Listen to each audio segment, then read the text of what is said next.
തോബിത്ത് 11 അധ്യായം 1 മുതൽ 19 വരെയുള്ള വാക്യങ്ങൾ.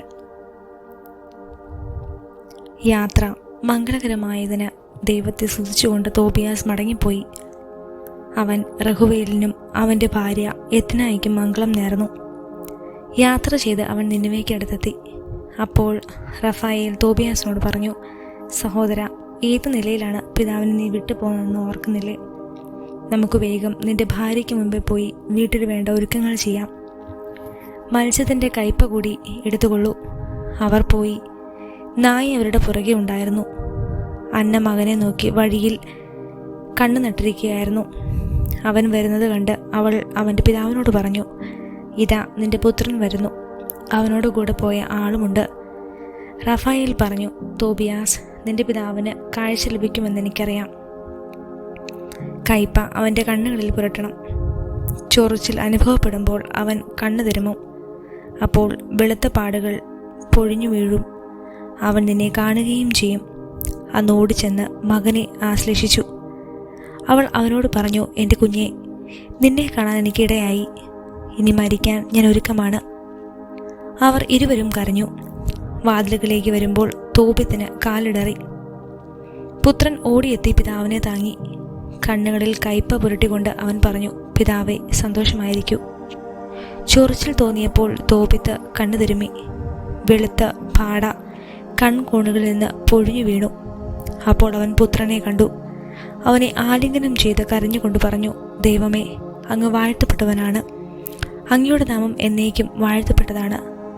അവിടുത്തെ വിശുദ്ധ ദൂതന്മാരും വാഴ്ത്തപ്പെട്ടവരാണ്.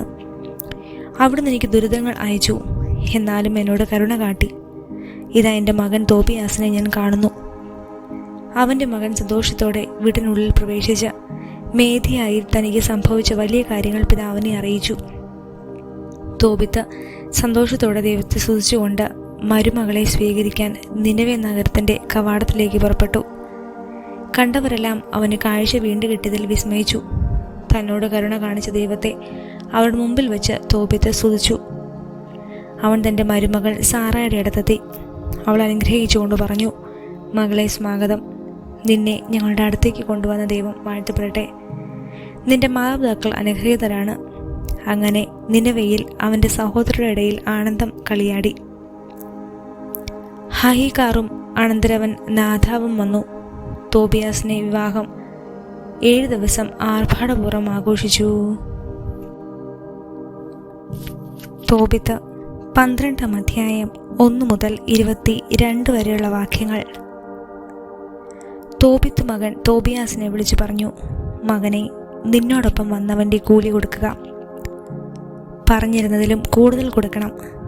അവൻ പറഞ്ഞു, പിതാവേ, ഞാൻ കൊണ്ടുവന്നതിൻ്റെ പകുതി കൊടുത്താലും ദോഷമില്ല.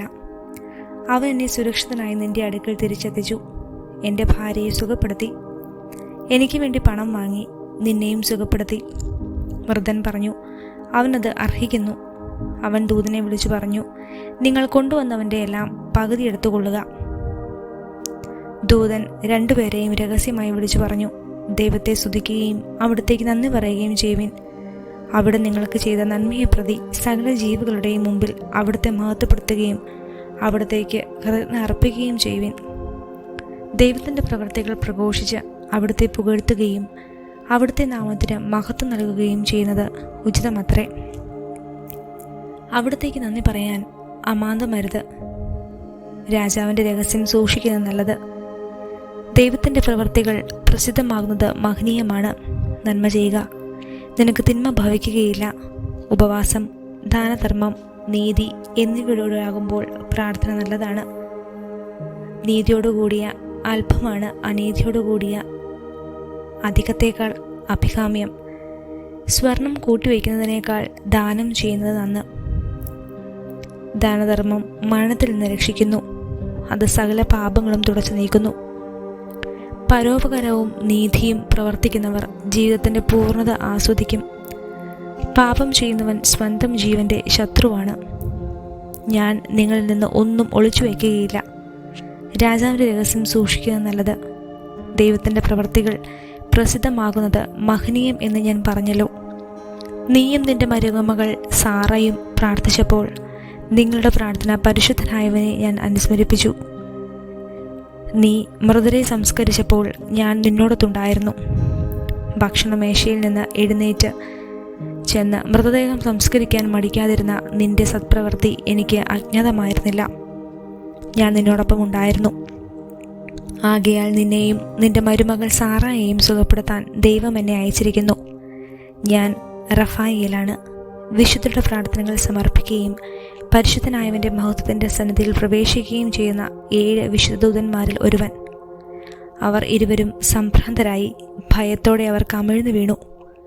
അവൻ പറഞ്ഞു, ഭയപ്പെടേണ്ട, നിങ്ങൾ സുരക്ഷിതരാണ്. എന്നേക്കും ദൈവത്തെ സ്തുതിക്കുവിൻ. എൻ്റെ ഔദാര്യം കൊണ്ടല്ല, നമ്മുടെ ദൈവത്തിൻ്റെ ഹിതം അനുസരിച്ചാണ് ഞാൻ വന്നത്. അവിടുത്തെ എന്നേക്കും സ്തുതിക്കുവിൻ. ഈ നാളുകളിലെല്ലാം ഞാൻ നിങ്ങൾക്ക് നൽകിയത് ഛായാദർശനമായിരുന്നു.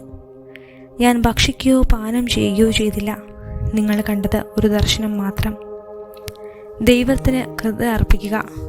ഞാൻ എന്നെ അയച്ചവൻ്റെ അവിടത്തേക്ക് മടങ്ങുകയാണ്. സംഭവിച്ചതെല്ലാം എഴുതി സൂക്ഷിക്കുക. അവർ എഴുന്നേറ്റ് നിന്ന്, എന്നാൽ അവനെ കണ്ടില്ല. അവർ ദൈവത്തിൻ്റെ മഹനീയവും അത്ഭുതവുമായ പ്രവർത്തികളെ സ്തുതിക്കുകയും കർത്താവിൻ്റെ ദൂതൻ തങ്ങൾക്ക് പ്രത്യക്ഷപ്പെട്ടു എന്ന് മനസ്സിലാക്കുകയും ചെയ്തു.